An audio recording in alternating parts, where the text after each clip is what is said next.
La tecnología y las redes sociales tienen un poder de transformación y empoderamiento ciudadano revolucionario. Sin embargo, nuestros datos son ya el carbón del siglo XXI. Conversamos con José Luis de Vicente, periodista especializado en cultura digital y comisario de Sonar +D, sobre las luces y sombras de la tecnología, las redes sociales, el Big Data y la cultura digital. José Luis de Vicente, muchas gracias por estar con nosotros. Gracias a vosotros. Eres periodista especializado en cultura digital, internet, redes. Además, diriges el proyecto +D, de Sonar +D, y estás en otros proyectos como ha sido Big Bang Data, esa exposición que ha estado en Barcelona, en Madrid, Future Everything, que es un proyecto que se desarrolla en Manchester. Cuéntanos un poco qué es eso de la cultura digital. Bueno, yo de hecho me alegro que hagas esa mención, porque yo originalmente sí me siento de formación periodista o más de formación de una cierta vocación, pero mi trabajo yo creo que he buscado quizás alguno de los espacios en los que podía hacer cosas que no podía hacer estrictamente dentro del periodismo, ¿no? Y no me considero un comisario en el sentido artístico de la profesión, donde tienes una relación muy directa con los artistas. Me gusta la idea de pensar como qué puede ser la investigación cultural por encima de los formatos que adquiere, ¿no? Y por eso he trabajado haciendo exposiciones o festivales o otras clases de proyectos de investigación cultural. Hemos puesto mucho énfasis en los impactos económicos, en los impactos políticos, sobre todo de las tecnologías de la información y la comunicación, en las transformaciones sociales de los últimos 20 años,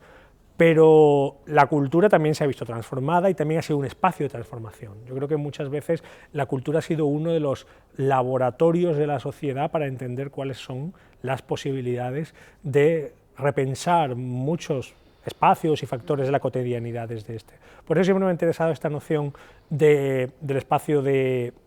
intersección entre cultura, tecnología, ciencia, innovación social, como yo creo que uno de los grandes focos intelectuales de nuestro tiempo. Y esto ha adquirido a lo largo de los años muchas formas, algunas más pegadas al mundo del arte, otras más pegadas al mundo pues, del activismo online, otras del diseño experimental, por ejemplo, como un espacio que hoy en día se está acercando a grandes revoluciones científicas como la revolución de la biología sintética o la genética, o también grandes crisis sistémicas de nuestro tiempo como el cambio climático. A mí me sigue interesando esta idea de qué significa la tecnología como fuerza de cambio, como fuerza de transformación social, cultural y política, pero también artística, también expresiva, y también como espacio de, como digo, repensar y explorar algunos de nuestros grandes problemas contemporáneos, de la cultura como laboratorio de la sociedad. Has hablado de la tecnología como herramienta de cambio, de revolución, y has citado ejemplos como el diseño, la biotecnología, pero también el cambio climático. ¿Cómo podemos unir cultura de redes, cambio climático, tecnología, investigación? Hacemos una coctelera y ¿qué sale de ahí? Como dijo alguien, todos los grandes problemas de hoy en día, todas las grandes crisis sistémicas, y tenemos muchísimas, son transdisciplinares, es decir, no hay un único agente que pueda ofrecer la solución. En un caso como el del cambio climático, ni la comunidad científica sola, ni los políticos, ni la ciudadanía, ni los innovadores podrán por sí solos ser capaces de resolver un problema como ese, que requiere implicación de tantos grados de participación por parte de tantos agentes distintos. Entonces yo creo que la cultura de hoy en día, por definición, es transdisciplinar o incluso, como llaman otros, que me parece una idea muy sugerente, antidisciplinar. Es decir, que no existe desde la ciencia, la cultura, la política o la economía, sino desde un gran espacio de encuentro en el que expertos y ciudadanos, innovadores y comunidades abiertas, gestores políticos, pero también las fuerzas vivas de la sociedad, tienen que encontrarse y tienen que estar dispuestos a experimentar y a imaginar nuevas formas, nuevos planteamientos para abordar estos retos. Y yo creo que este es el gran papel que la cultura digital, por una parte, y la cultura de redes, por decirlo, puede jugar hoy en día en la sociedad. No solamente una posición pasiva de intentar reproducir cómo somos o intentar retratar cuáles son nuestras preocupaciones, sino de alguna manera de implicarse, de querer intervenir en todas estas grandes crisis y en poder ser un agente de cambio, un agente de transformación. Quizás no somos conscientes de algunos de los logros que hemos conseguido en los últimos 15 años, sobre todo a la hora de capacidad de generar mecanismos de agregación de interés, es decir, de que mucha gente interesada en lo mismo sea capaz de encontrarse en un espacio no solamente de encuentro, sino de producción compartida, y de que a través de ese hemos conseguido y estamos consiguiendo quizás generar formas de toma de decisiones y formas de intervención y de acción que tienen un potencial inmenso, desde los grandes proyectos capitales de la cultura digital como Wikipedia, que no solamente se convierte en algo muy importante porque reúne a millones de personas implicadas en un proceso compartido, sino que muestra que puedes que puedes organizar la producción de conocimiento de una manera radicalmente distinta a como se había hecho anteriormente, hasta también como mecanismo de alguna manera de defensa. No podemos olvidar, por ejemplo, como en los últimos 10 años, el papel de Internet en generar formas de organización política que ha tenido un impacto fuera del contexto de la red, ha jugado un papel indudable en los procesos de cambio político a nivel global en los últimos años. Esto, sin embargo, no puede ser entendido de una manera uníquamente triunfalista. No, las cosas son probablemente mucho más complejas que pensar que solamente tienes que unir a la gente interesada en cambiar algo y darles una gran herramienta de coordinación, como puede ser la red, para conseguir cambiarlo. Hay muchos más factores en el terreno, pero lo que está claro es que hoy en día ha emergido y tenemos una nueva lógica para que la ciudadanía, los expertos y no expertos, sean capaces de aunar esfuerzos con un interés común. Y será muy interesante ver, y yo creo que lo es, qué es lo que de alguna manera puede hacerse a través de esta forma y para qué cosas necesitamos otros métodos, necesitamos otras lógicas. Por ejemplo, la organización política es muy interesante, ¿no? Es decir, por ejemplo, hay mecanismos, y sabemos ya que existen, que permiten implicar a mucha gente en un momento de entusiasmo colectivo en una acción, pero sin embargo no parece ser tan efectiva sostenida en el tiempo, ¿no? Y ahí siguen teniendo más valor otras formas tradicionales de acción. Para mí el caso del cambio climático, por ejemplo, es un perfecto caso en que muestras cómo la complejidad del problema no permitirá abordarse si no es con formas de agregar la acción colectiva, que necesitarán de mecanismos de coordinación, de compartir objetivos, de distribuir esfuerzos que no podemos abordar probablemente de otra manera. Yo tengo, por ejemplo, la impresión de que el problema del cambio climático no es solucionable sin replantear las lógicas del neoliberalismo y los motores centrales del capitalismo como lo entendemos. Yo no creo que el cambio climático sea un problema técnico y que solamente necesitamos reducir nuestras emisiones pero no cambiar nada de nuestra conducta. Y vemos, por ejemplo, que podemos hacer grandes mecanismos de agregación colectiva de acción que desafían ese modelo, pero otros que lo refuerzan. Con lo cual, yo no creo que haya una arquitectura tecnológica que automáticamente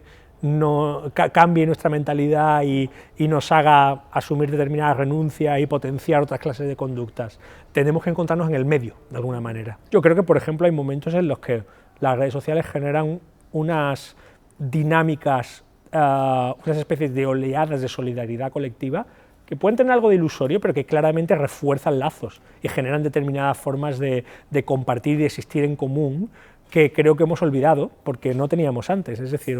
para muchas cosas la única manera antes de existir en común era salir todos a la calle y juntarnos a una hora en una plaza exigiendo algo. Y las redes sociales permiten unas dinámicas que son casi como, a mí me gusta pensar como meteorológicas, como si fueran una borrasca, un anticiclón o una tormenta que de repente generan un grado de unión o de solidaridad respecto a un momento que creo que tiene una validez y una importancia. Con lo cual no creo que sea tan sencillo como que sencillamente potencian al individuo. Creo que cambian las dinámicas en el que individuo y comunidad, en individuo y espacio de la sociedad en común alteran la manera en la que se relacionan. Una cosa que creo que hemos descubierto en los últimos años, o que sabíamos pero que hasta ahora no hemos evaluado en su justa medida, es que Internet y toda su arquitectura económica se sustenta sobre un modelo que básicamente es un modelo de comodificación de la privacidad y de la intimidad, o de la intimidad más concretamente que de la privacidad. Es decir, que todo lo que no estábamos pagando de otra manera lo estábamos pagando con datos, con nuestros datos, y que estábamos asumiendo una transacción que nos parecía que era una transacción neta a nuestro favor, es decir, yo tengo el derecho a usar todos estos productos y a cambio estos servicios, estos productos toman algo de mí. Y ese algo que estaban tomando nosotros le concedíamos poco valor, porque pensábamos que no lo tenía, que es la capacidad de saber qué sitios visitas, qué sitios no visitas, qué haces en las redes sociales a la hora de manifestar tus intereses, tus relaciones con otras personas. Y en los últimos años hemos entendido de golpe que eso sí tiene un valor, y que tiene un valor que por un lado es cuantificable, que está ahí fuera en el mercado, que es un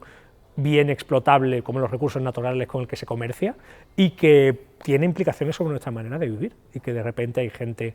a la que se puede despedir de su trabajo por algo que hizo en un momento determinado y que dijo en un momento determinado, y que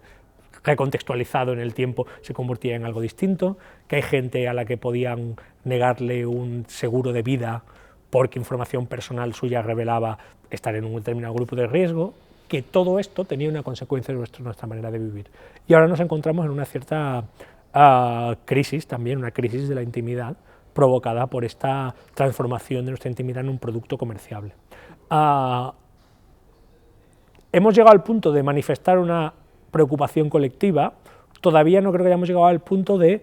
plantear la necesidad de abrazar modelos alternativos en los que, por ejemplo, no paguemos con nuestra intimidad todas las acciones que realizamos al día a día, o no nos hemos todavía en muchos casos situados en una posición de autodefensa, de, en vez de ser agentes pasivos cooperantes que permitemos cómo se explota nuestra intimidad, pues utilizando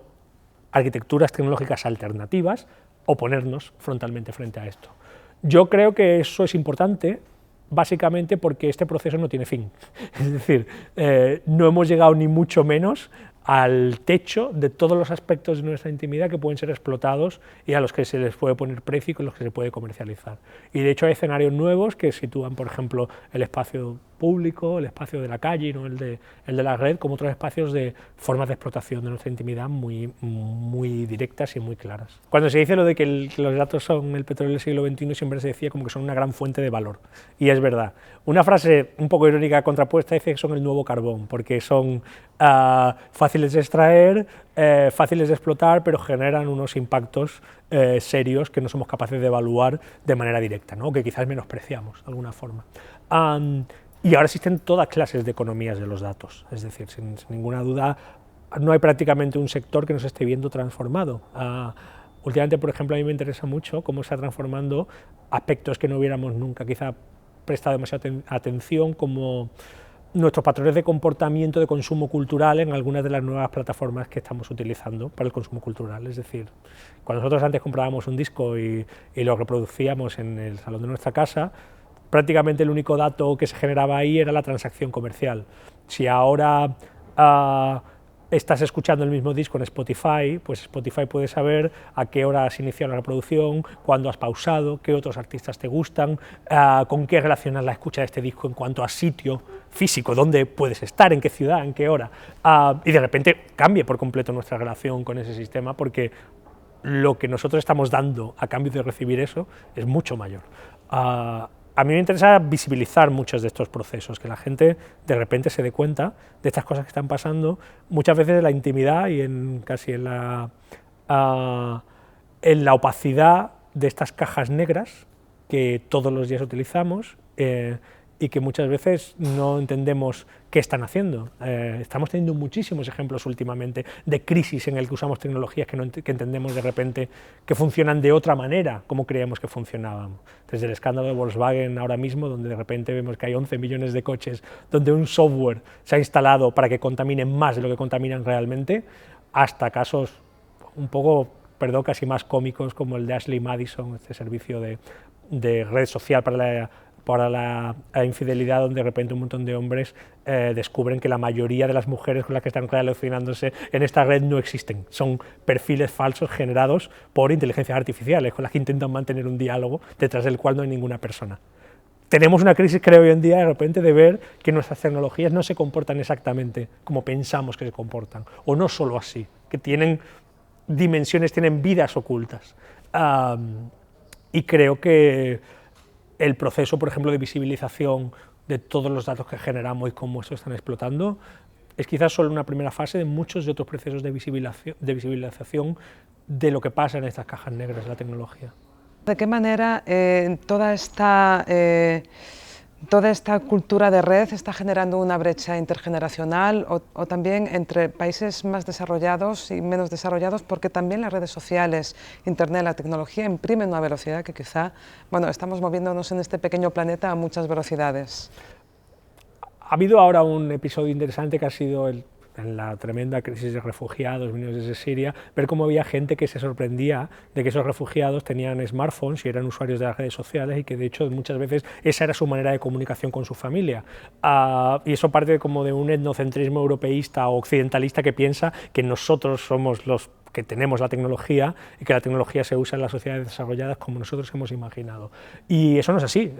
Prácticamente todas las culturas del mundo se están acercando y apropiando esas tecnologías. Yo no creo que la brecha, como los que tienen y no tienen, sea un factor, o sea, sea el factor crucial, lo es, pero la realidad es porque claramente no tenemos ni el mismo acceso a las infraestructuras, ni su mismo derecho de uso, ni su misma capacidad de intervención, sobre todo en aquellos países en que, por ejemplo, existen lógicas de censura que permiten que no pueden hacer un uso abierto y libre de la red. Ya digo, esto creo que es importante, pero no lo es tanto como otras cosas. A mí una, por ejemplo, me preocupa mucho es la de la diversidad cultural dentro de este contexto. Es decir, ahora estamos en un momento muy interesante, por ejemplo, en que vemos que la mayoría o muchísimas de nuestras herramientas proceden de la misma cultura, el mismo contexto socioeconómico y en muchos casos los mismos perfiles profesionales y humanos, ¿no? que por ejemplo Silicon Valley puede tener un problema de diversidad. Y eso genera unos valores que de alguna manera acaban siendo absorbidos por esas mismas herramientas que nosotros usamos, ¿no? De manera invisible muchas veces y de manera poco clara. Y creo que eso es algo que es muy importante, pensar en una cultura digital que sea diversa, que reconozca esta diversidad, que no sea exclusivamente occidentalista y anglocentrista, y creo que afortunadamente estamos haciendo progreso. Antes, si ibas a un festival de arte y tecnología, a una conferencia tecnológica, el 90% de la gente que verías encima de un escenario serán hombres blancos de menos de 40 años. Ahora hay un gran movimiento por la diversidad, por ejemplo, y por la inclusión femenina. Hoy en día es muy difícil atreverte a poner a 8 hombres encima de un escenario pontificando sobre cómo la tecnología va a cambiar nuestras vidas, porque si no hay mujeres encima de ese escenario, ¿cómo vamos a realmente generar una sociedad que no incorpore los valores también de la feminidad o de la voz femenina dentro de ellos? Y hay muchísimos más retos, porque tenemos que incluir también a otras culturas, tenemos que incluir también a grupos no representados, a las personas mayores, a las personas de diversidad funcional, es decir, hay muchísimos más retos. Entonces, tenemos que superar la brecha digital, pero creo que sobre todo tenemos que superar y desbordar la homogeneidad cultural de lo digital, porque hemos quizá vivido en un entorno excesivamente homogéneo durante la mayor parte de los años de la revolución digital y ahora empezamos a ver que no es suficiente. Muy interesante, muchísimas gracias, José Luis, y esperamos tenerte en otra ocasión. Un placer, cuando queráis.